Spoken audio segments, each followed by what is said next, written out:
उर्विक के अनुसार संगठन किसी उद्देश्य की प्राप्ति करने के लिए उर्विक के अनुसार संगठन किसी उद्देश्य की प्राप्ति के लिए उर्विक के अनुसार संगठन किसी उद्देश्य की प्राप्ति करने के लिए ऐसी गतिविधि है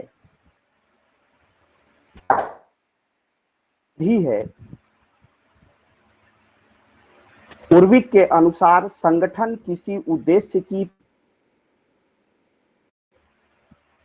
ऐसी गतिविधि है जिसमें व्यक्तियों को उत्तरदायित्व दिया जाता है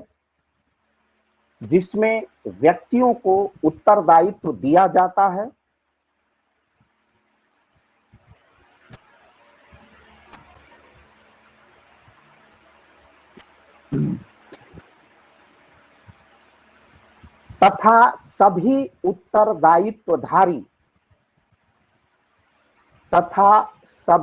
उत्तरदायित्वधारी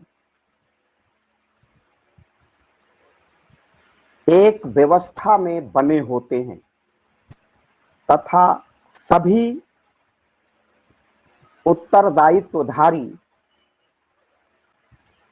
एक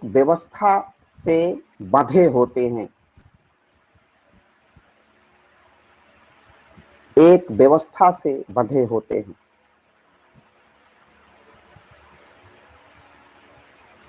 According to Urvik, organization in such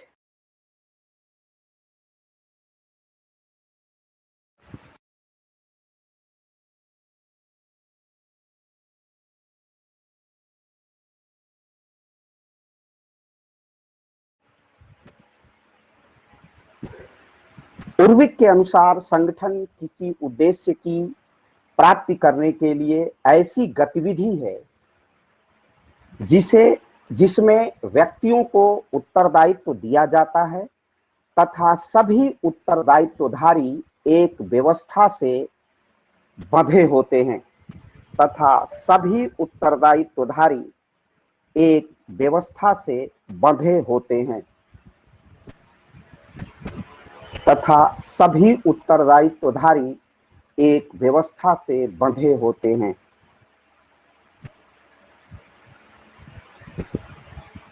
According to Urvik, organization is such an activity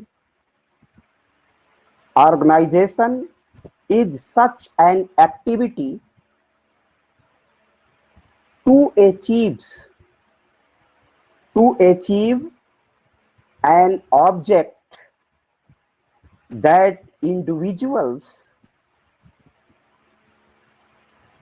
are given responsibility and all the responsibilities are made up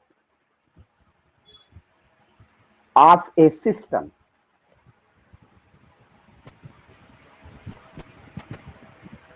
तो उर्विक ने कहा, अब देखिए फिर उर्विक व्यवस्था की बात करता है, किसी उद्देश्य की प्राप्ति करने के लिए एक गतिविधि है। जैसे उद्देश्य प्राप्ति है शिक्षा देना, तो महाविद्यालयों की स्थापना है। उद्देश्य है लोक प्रशासन का सड़क निर्माण, तो एक उसके लिए पीडब्ल्यूडी का मंत्रालय है, सार्वजनिक निर्माण विभाग का, वो सार्वजनिक निर्माण कार्य करता है। तो ये इसके लिए ही उत्तरदायित्व दिया जाता है और ये सारे लोग उत्तरदायित्व से एक व्यवस्था से बंधे होते हैं। बहुत आसान करके इसको समझिए तो उर्विक महोदय ने कहा, बहुत सीधी बात उर्विक ने कही बात क्या, बहुत सीधी बात कही कि संगठन क्या है, एक उद्देश्य, माने संगठन का एक उद्देश्य होता है जिसे संगठन प्राप्त करना चाहता है और इसके लिए वो गतिविधि करता है, कोई कार्य करता है। पीडब्ल्यूडी मंत्रालय क्या करता है, सड़क निर्माण का काम करता है, वो उसका कार्य है, वो उसकी गतिविधि है। शिक्षक का काम पढ़ाना है, तो शिक्षा मंत्रालय शिक्षा देने का कार्य कर रहा है। तो उर्विक महोदय कहते हैं कि संगठन अपने उद्देश्य की प्राप्ति के लिए कुछ वर्क करता है, कुछ गतिविधियां करता है, कुछ एक्टिविटी करता है, कार्य करता है। इसके बाद क्या करता है, व्यक्तियों का उत्तरदायित्व निर्धारित होगा। ये पीडब्ल्यूडी के मिनिस्टर होंगे, इसके नीचे ये राज्य मंत्री होंगे, ये पीडब्ल्यूडी के चीफ सेक्रेटरी होंगे, पीडब्ल्यूडी के ये इंजीनियर होंगे, ये चीफ इंजीनियर, सारी व्यवस्था की जाती है। तो मतलब उत्तरदायित्व, कार्यों को बांट दिया जाता है अलग अलग भागों में। जैसे पूर्वी उत्तर प्रदेश, पश्चिमी उत्तर प्रदेश, मध्य उत्तर प्रदेश, बुंदेलखंड, इस तरह डिवीजन कर लिया जाता है। तो इसमें उत्तरदायित्व दिया जाता है, निर्धारण कर दिया जाता है, और प्रत्येक जो उत्तरदायित्वधारी है, जो कोई भी प्रशासनिक अधिकारी है, एक व्यवस्था से बंधे होते हैं, उनसे बाइंडिंग उनकी होती है, एक व्यवस्था में बंधे होते हैं। सबसे ऊपर क्या है, सबसे ऊपर लोक निर्माण मंत्री जो माननीय केशव जी हैं, अपने जनपद से हैं, इलाहाबाद प्रयागराज से। तो पीडब्ल्यूडी, उसके नीचे पीडब्ल्यूडी के राज्य मंत्री, फिर पूरा प्रशासनिक अमला पीडब्ल्यूडी मिनिस्ट्री का जुड़ा होता है, एक व्यवस्था से बंधा होता है। इसे ही पूर्वी कहते हैं संगठन है, जहां उत्तरदायित्व हो, जहां एक समान उद्देश्य की प्राप्ति करने के लिए उत्तरदायित्व का निर्धारण किया जाता है। उत्तरदायित्वधारी जिनको यह कार्य दिया गया है, एक व्यवस्था से बंधे होते हैं, और इस व्यवस्था को ही संगठन कहा जाता है, ऐसा उर्विक ने कहा है। ये बात आप सबको क्लियर हो गई। अब हम आते हैं, अब जितनी परिभाषाएं दी हैं, इन परिभाषाओं को आप कंक्लूड कर दीजिए। अब लिखिए आगे, विद्वानों द्वारा प्रस्तुत की गई परिभाषाओं को, विद्वानों द्वारा प्रस्तुत की गई परिभाषाओं को, विद्वानों द्वारा प्रस्तुत की गई परिभाषाओं को दृष्टिपथ में रखते हुए, माने ध्यान में रखते हुए, विद्वानों द्वारा प्रस्तुत की गई परिभाषाओं को दृष्टिपथ में रखते हुए, दृष्टिपथ में रखते हुए, दृष्टिपथ में रखते हुए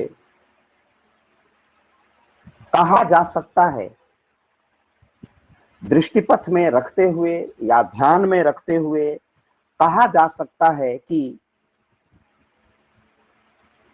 संगठन एक समूह है। संगठन एक समूह है जिसमें, संगठन एक समूह है जिसमें समान उद्देश्य होता है, जिसमें समान उद्देश्य होता है, समान उद्देश्य होता है, कार्य का विभाजन होता है, समान उद्देश्य होता है, कार्य का विभाजन होता है, उत्तरदायित्व का निर्धारण होता है, उत्तरदायित्व का निर्धारण होता है,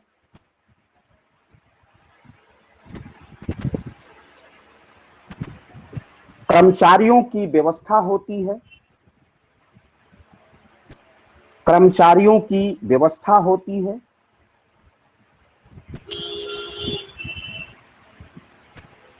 कर्मचारियों की व्यवस्था होती है, कर्मचारियों की व्यवस्था होती है, तथा कर्मचारियों के मध्य, कर्मचारी को कार्मिक भी लोक प्रशासन की शब्दावली में कहा जाता है, कर्मचारियों की व्यवस्था होती है, तथा कर्मचारियों के मध्य या कार्मिकों के मध्य, कर्मचारियों के मध्य या कार्मिकों के मध्य सहयोग की प्रवृत्ति पाई जाती है। कार्मिकों के मध्य सहयोग की प्रवृत्ति पाई जाती है, सहयोग की प्रवृत्ति पाई जाती है, उसे संगठन कहा जाता है,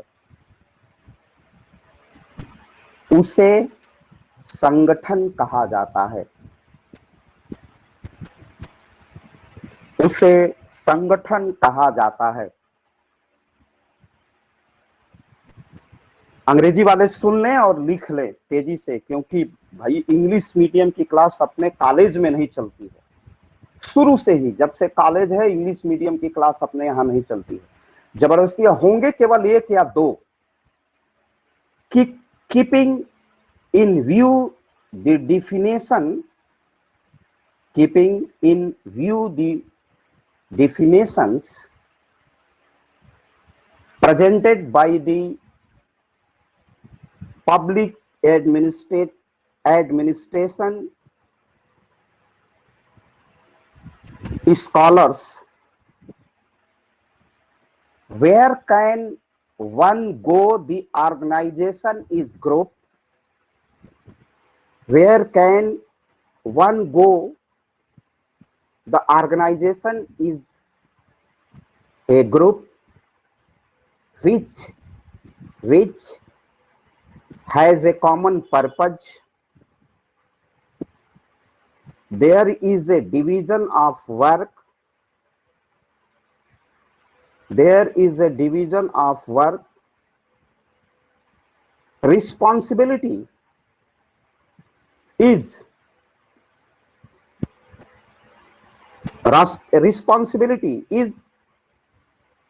determined. There is a system of employees, and there is system of employees, and the tendency is found among the employees or associated of the employees or associated of the employees. It is called organization. It is called organization. It is called organization.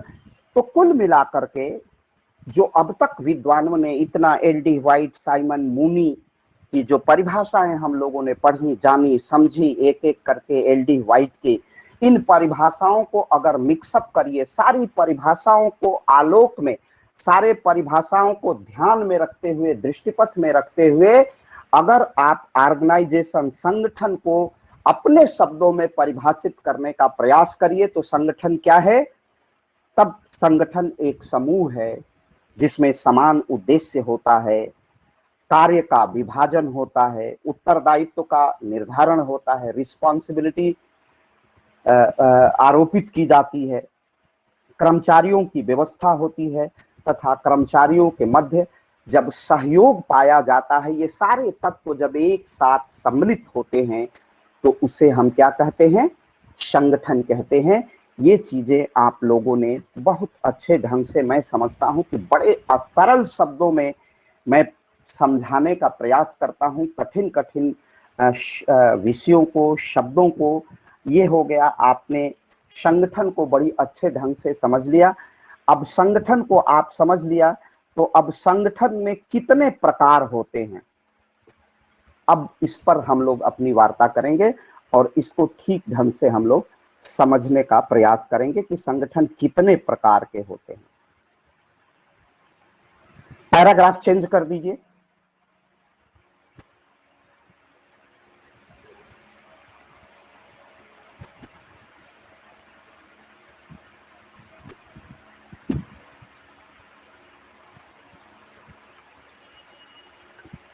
Paragraph change करके लिखिए आप।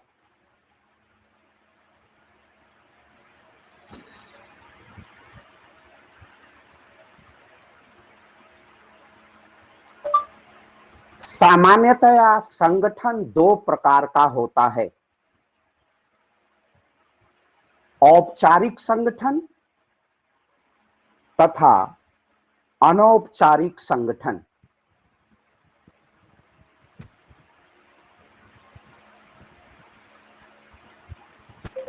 सामान्यतया संगठन दो प्रकार का होता है, औपचारिक संगठन और अनौपचारिक संगठन। औपचारिक संगठन और अनौपचारिक संगठन।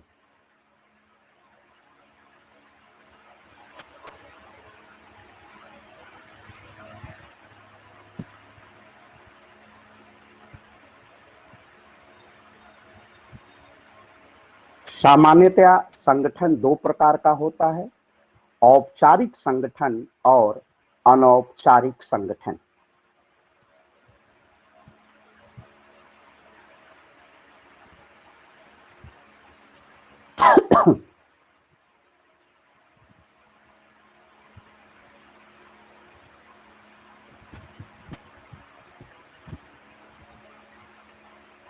Generally, there are two types of organization: formal organization and informal organization.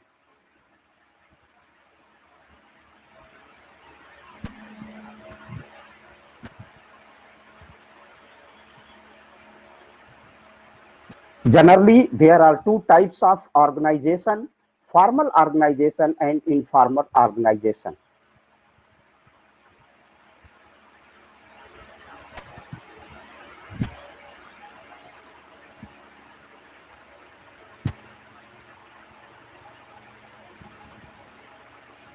पहला लिखिए, औपचारिक संगठन।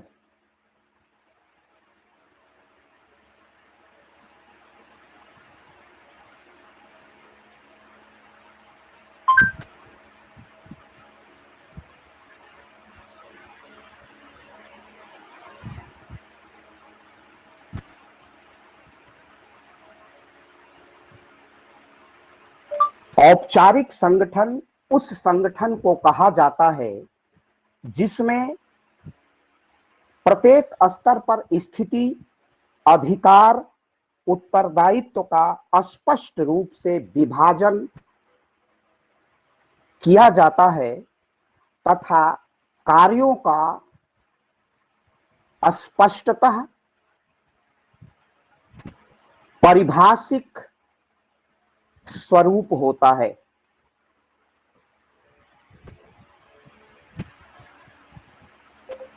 औपचारिक संगठन उस संगठन को कहा जाता है जिसमें प्रत्येक स्तर पर स्थिति,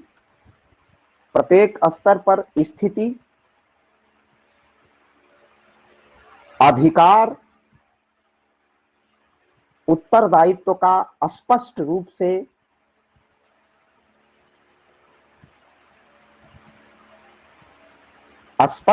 से विभाजन किया जाता है, स्पष्ट रूप से विभाजन किया जाता है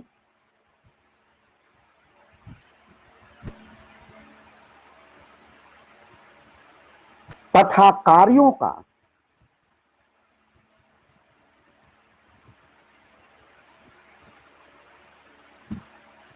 स्पष्टता के साथ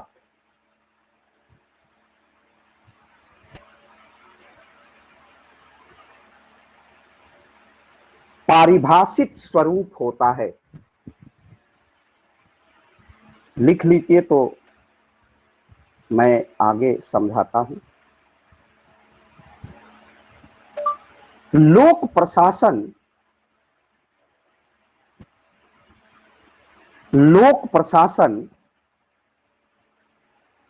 औपचारिक संगठन होता है।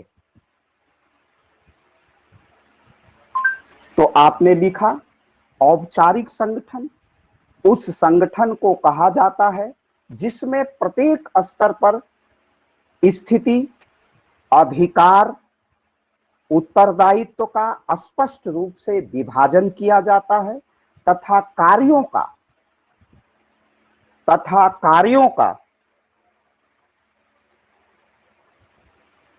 स्पष्टता के साथ पारिभाषिक स्वरूप होता है।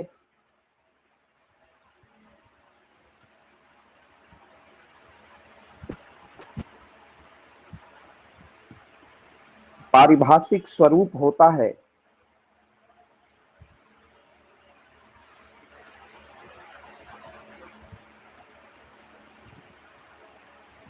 स्पष्टता के साथ पारिभाषिक स्वरूप होता है लोक प्रशासन औपचारिक संगठन होता है। लोक प्रशासन औपचारिक संगठन होता है।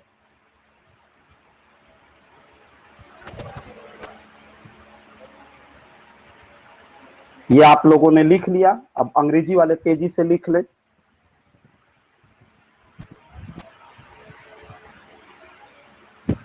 Formal organisation, formal organization is said to be that organization, formal organization is said to be that organization in which status, authority, responsibility are clearly divided at each level,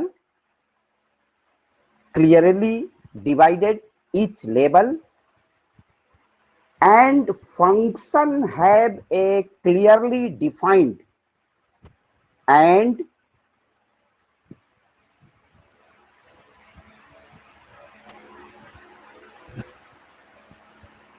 functions have a clearly defined nature. Public administration is a formal organization. Public administration is a formal organization.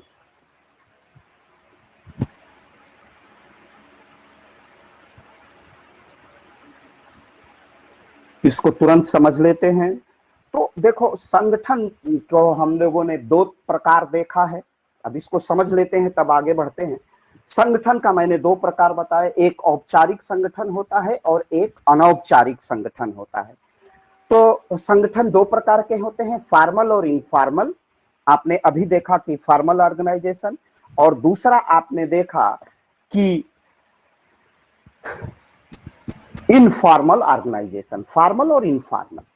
Formal organisation या औपचारिक संगठन उसको कहते हैं जिसमें प्रत्येक स्तर पर स्थिति बिल्कुल स्पष्ट होती है कि ये जिलाधिकारी हैं, इनके नीचे अपर जिलाधिकारी, अपर जिलाधिकारी के नीचे ये पद, बिल्कुल डिवीजन स्पष्ट होता है, बिल्कुल स्थिति स्पष्ट होती है।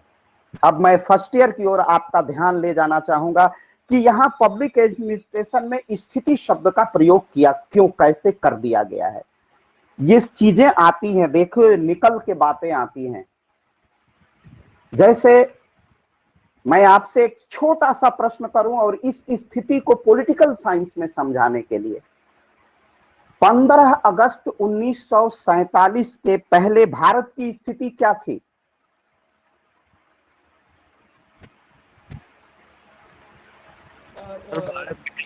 के अधीन,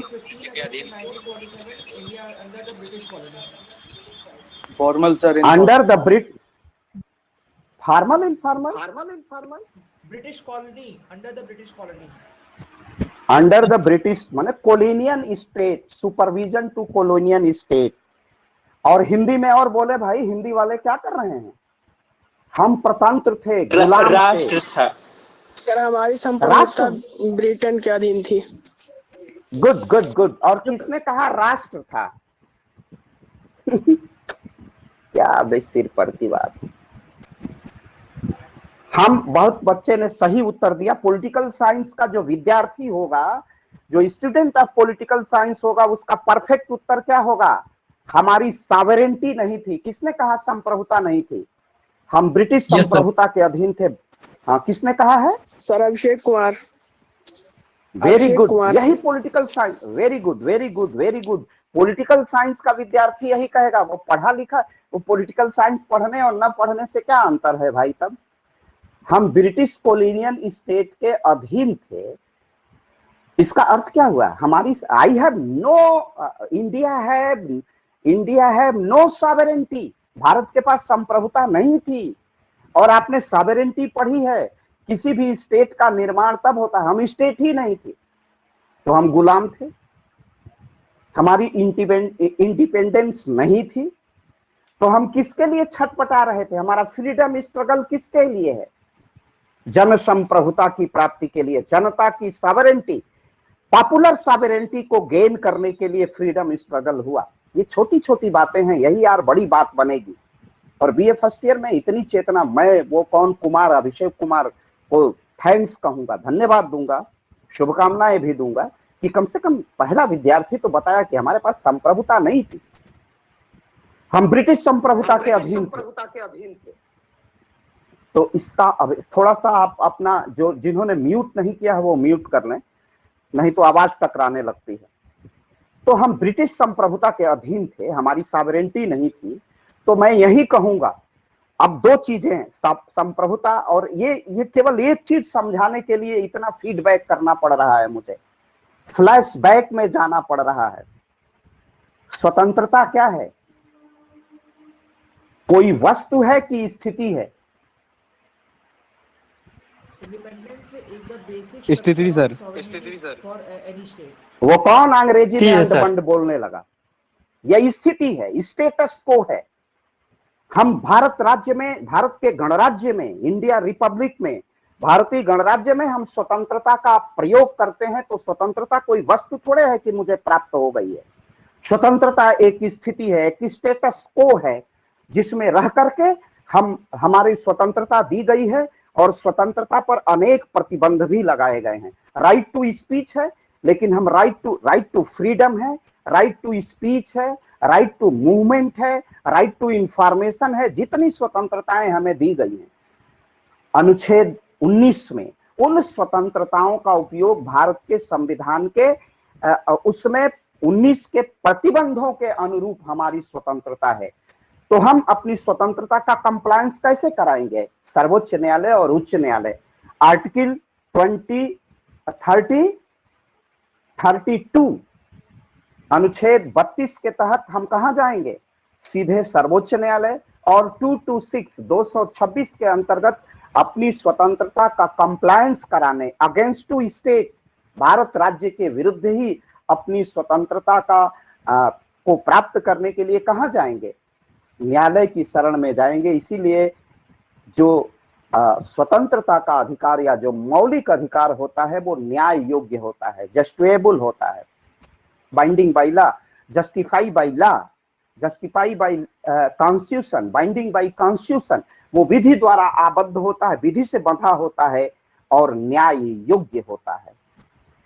तो ठीक ये बात, तो स्वतंत्रता एक स्थिति है। और इसी बात को कहा गया है कि फॉर्मल संगठन, औपचारिक संगठन, जिसमें रिस्पॉन्सिबिलिटी बिल्कुल क्लियर कट स्थिति होती है। क्या स्थिति स्पष्ट होती है? उसमें स्पष्टतः कहा गया होता है कि प्रत्येक स्तर पर स्थिति अधिकार, कौन अधिकारी, कौन जिलाधिकारी होगा? जिलाधिकारी, हर जिले का एक जिलाधिकारी होगा, बिल्कुल स्पष्ट है।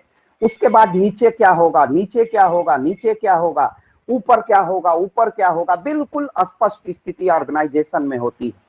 यही स्थिति है, स्टेटस इसी को कहते हैं। तो स्वतंत्रता, अधिकार भी कोई वस्तु नहीं है, अधिकार भी क्या है? एक स्थिति है जहां पर हम अपने अधिकारों का उपयोग करते हैं, स्वतंत्रता का उपयोग करते हैं। तो इसी को समझाने के लिए सब फर्स्ट ईयर की चीजें हैं। जितनी माइन्यूटली आप उसको सीखोगे उतने आपका ज्ञान समृद्ध होगा। और पढ़ने में कोई अब अंग्रेजी मीडियम से और हिंदी मीडियम से अंतर नहीं पड़ता। अंतर तो वही पड़ेगा कि जिसने मौलिकता को कहा, जिसने फंडामेंटल्स को, जिसने मेन स्पिरिट को जाना। और कुछ बच्चे हैं जो मेन स्पिरिट को सीधे पकड़ लेते हैं, बहुत अच्छा लगता है। उन्हीं के उत्साह से तो मैं पढ़ाता हूं, बाकी तो सब सिर पैर के भाषण होते हैं, कोई उत्तर ढंग का नहीं होता है, क्योंकि पढ़े ही नहीं, आएगा कहां से? ठीक, तो बिल्कुल, तो उसमें क्या होता है? औपचारिक संगठन में स्थिति स्पष्ट होती है। अधिकार जो राइट होते हैं, उत्तरदायित्व, रिस्पॉन्सिबिलिटी, स्पष्ट रूप से विभाजित किया जाता है तथा कार्यों का स्पष्टता के साथ पारिभाषिक स्वरूप, हर कौन कार्य कौन करेगा, रक्षा मंत्रालय का काम रक्षा मंत्रालय ही करेगा, गृह मंत्रालय नहीं करेगा, शिक्षा मंत्रालय का काम शिक्षा मंत्रालय ही करेगा, स्वास्थ्य मंत्रालय नहीं करेगा, बिल्कुल स्पष्ट हो जाता है। यही स्पष्ट परिभाषित स्वरूप है, डिफाइन, बिल्कुल स्पष्ट, क्लियर कट डिवीजन और क्लियर कट वो डिफाइन उसको कर दिया जाता है। इसी को कहते हैं औपचारिक संगठन। और लोक प्रशासन एक औपचारिक संगठन है, इसमें अधिकार, कर्तव्य, दायित्व सब स्पष्टता के साथ विभाजित होता है। ये बात आपको समझ में आ गई? तो सभी को क्लियर है? बिल्कुल बेटा, थोड़ा सा एकदम बढ़िया, वेरी गुड। तो थोड़ा सा यार पढ़ो। और ये पब्लिक एडमिनिस्ट्रेशन है, इतना अगंभीर होकर आप पढ़ने का प्रयास करेंगे तो बेटा आप नहीं पढ़ पाएंगे। इसलिए सदैव एक गंभीरता, और प्रश्न का प्रत्युत्तर ये नहीं है कि प्रश्न आया हम जो जैसा वैसा बोलने लगे, आप ऐसा कदापि न करें। अत्यंत सोच के, विचार के उत्तर को प्रस्तुत करें, क्योंकि पॉलिटिकल साइंस का जब स्टूडेंट बोलता है तो ये माना जाता है कि वो अत्यंत गंभीरता पूर्वक बोलता है और कार्य कारण संबंधों पर, काज और एक्शन का जो रिलेशनशिप होता है उसी के आधार पर अपना उत्तर देता है, और उसका प्रत्युत्तर अत्यंत सुसंगत होता है, उसका आंसर रिलेवेंट होता है, यह मान के चला जाता है। तो इसलिए आप वैसे बोलने लगते हो जैसे कोई हिंदी साहित्य और इतिहास का विद्यार्थी बोल रहा है, स्टूडेंट बोल रहा है।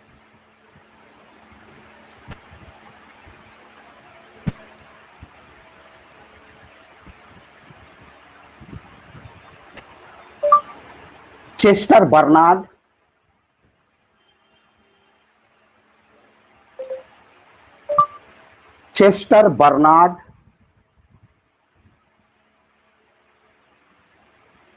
एल उर्विक,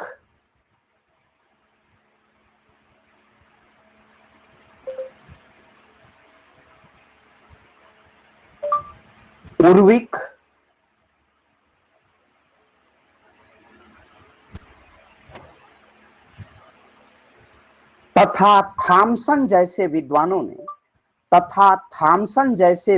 ने लोक प्रशासन को औपचारिक संगठन की मान्यता प्रदान की है।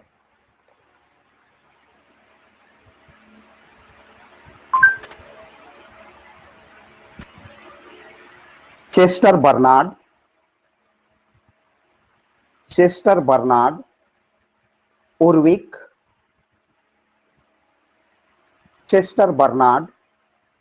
उर्विक, तथा थॉमसन जैसे विद्वानों ने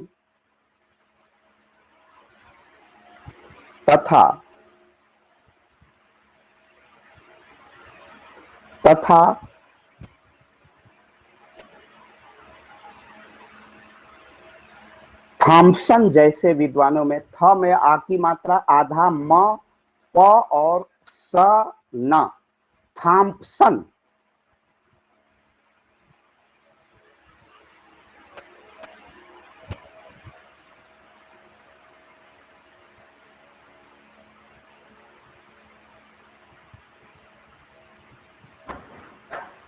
तथा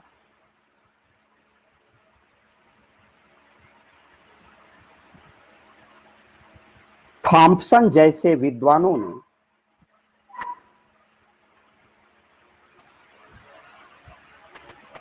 लोक प्रशासन को औपचारिक संगठन की मान्यता प्रदान की है। इन लोगों ने कहा है कि लोक प्रशासन औपचारिक संगठन।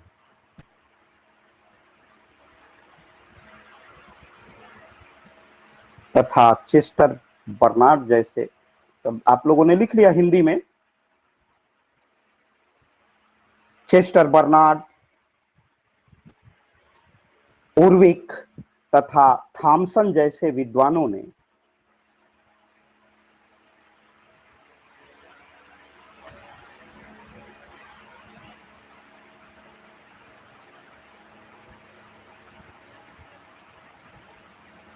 चेस्टर बर्नार्ड, उर्विक,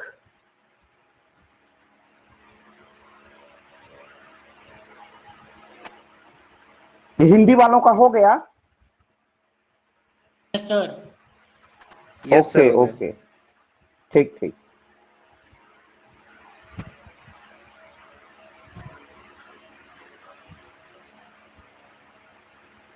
चेस्टर बर्नार्ड, उर्विक तथा थॉमसन जैसे विद्वानों ने लोक प्रशासन को औपचारिक संगठन की मान्यता प्रदान की है।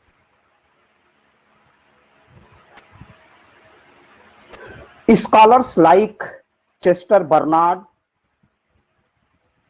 उर्विक, scholars like Chester Bernard, Urwick, and Thomson, Thomson, Thomson, have recognized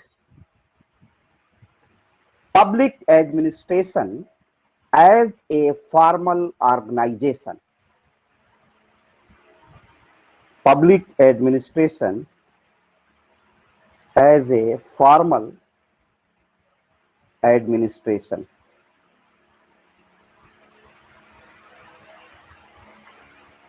हो गया। Scholar like Chester Bernard, Urwick and Thomson have recognized public administration as a formal organization. ये हो गया। इन्होंने कहा कि लोक प्रशासन एक औपचारिक संगठन ही होता है। ये हम लोगों की बातें स्पष्ट हो गई। अब हमें चलना है आगे। कुछ एक दो परिभाषाओं के बाद औपचारिक संगठन के लक्षण हम लोग देख लेंगे। लक्षण लगभग स्पष्ट है, आपको बता ही दिया है, लेकिन हम लोग एक दो परिभाषाओं को औपचारिक संगठन में जरूर समाहित करेंगे।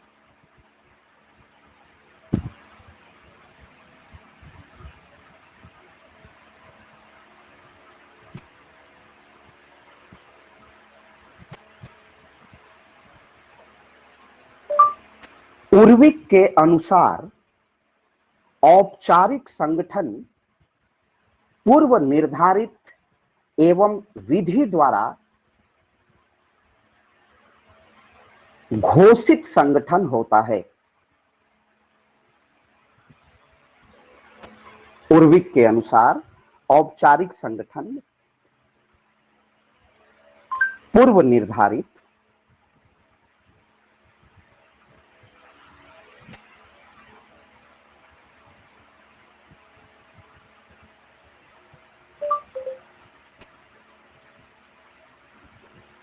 उर्विक के अनुसार औपचारिक संगठन पूर्व निर्धारित एवं विधि द्वारा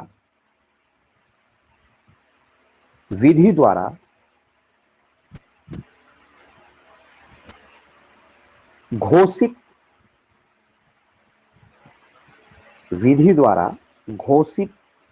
संगठन होता है।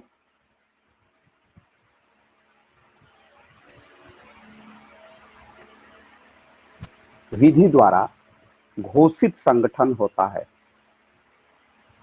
अब इसको समझ लीजिए, अभी समझा के तब अंग्रेजी में इसको लिखा देते हैं, वैसे अंग्रेजी वाले बच्चे लिख लेंगे। इसको पहले समझ लेते हैं क्या क्या शब्द इसमें आया है, और बड़ी सावधानी से आप लोग समझिएगा कि बाद में फिर दिक्कत ना हो। बाद में पता चलता है कि कुछ समझ में ही नहीं आया है। औपचारिक संगठन के विषय में उर्विक महोदय क्या कहते हैं? उर्विक कहते हैं औपचारिक संगठन पूर्व निर्धारित होता है। क्या होता है? पूर्व निर्धारित होता है, पहले ही निर्धारित कर दिया जाता है। औपचारिक संगठन का निर्धारण पहले ही कर दिया जाता है। मैं समझता हूं कि कुछ बच्चे इसका उत्तर जरूर दे पाएंगे कि औपचारिक संगठन या जो लोक प्रशासन, क्योंकि औपचारिक संगठन लोक प्रशासन होता है, आपने जान ही लिया है कि औपचारिक संगठन पूर्व निर्धारित, पहले ही निर्धारित कर दिया गया है कि यह औपचारिक संगठन है, ये पूर्व निर्धारित होता है। ये इसे आप कैसे कह सकते हैं कि ये पूर्व निर्धारित होगा? आप जानते हो तब मैंने पूछा है।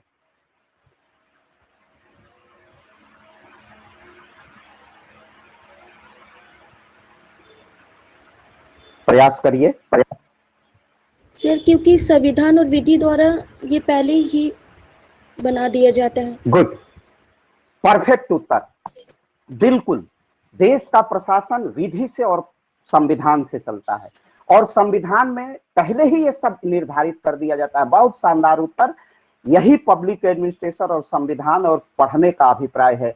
इसीलिए पहले में प्रिज्यूम कर लिया जाता है, उसका सब कुछ पहले ही निर्धारित कर लिया जाता है। बहुत सुंदर उत्तर, बहुत सराहनीय उत्तर है। यही राजनीति विज्ञान के विद्यार्थी के पढ़ने की बात होती है। पकड़ बिल्कुल मजबूत होनी चाहिए। ये पूर्व निर्धारित योजना होती है, प्री प्लानिंग होती है। क्यों होती है कि देश ने जब अपनी आजादी प्राप्त की, अपनी संप्रभुता प्राप्त की, अपनी सॉवरेनिटी, बेटा उसको म्यूट कर लीजिए, जब अपनी संप्रभुता प्राप्त की तो उसमें यह निर्धारित कर दिया था, संविधान, देश के लोगों ने संविधान लिखा और संविधान में किस प्रकार का लोकतंत्र होगा, कैसा लोकतंत्र होगा, संसदीय पार्लियामेंट्री डेमोक्रेसी होगी, यह सब हमने पहले ही प्रशासन को निर्धारित कर रखा है। तो उर्विक के अनुसार औपचारिक संगठन पूर्व निर्धारित होता है एवं विधि द्वारा घोषित संगठन होता है, जिसे विधि और संविधान की ये कैबिनेट सेक्रेटरी होंगे, कैसे उनका चयन होगा, सारी बातें विधि के अनुसार उसकी घोषणा कर दी जाती है। तो ये घोषित होता है। मूल चीज आप समझ गए हैं तो ये समझना बहुत आसान हो गया है। According to Urvik,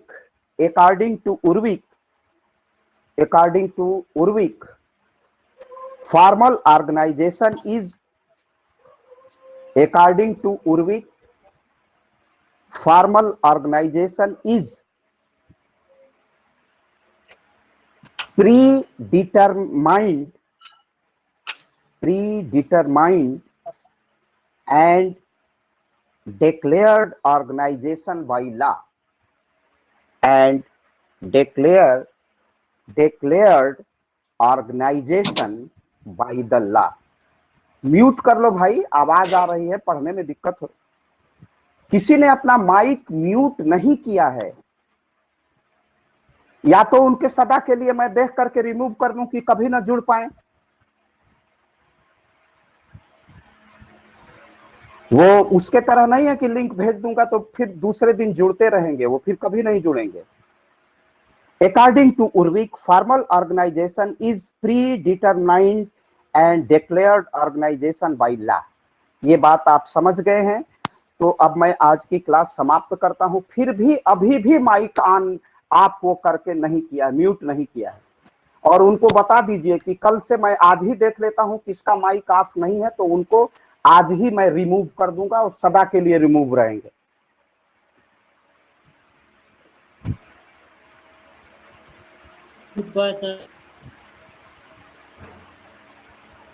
hello, thank you.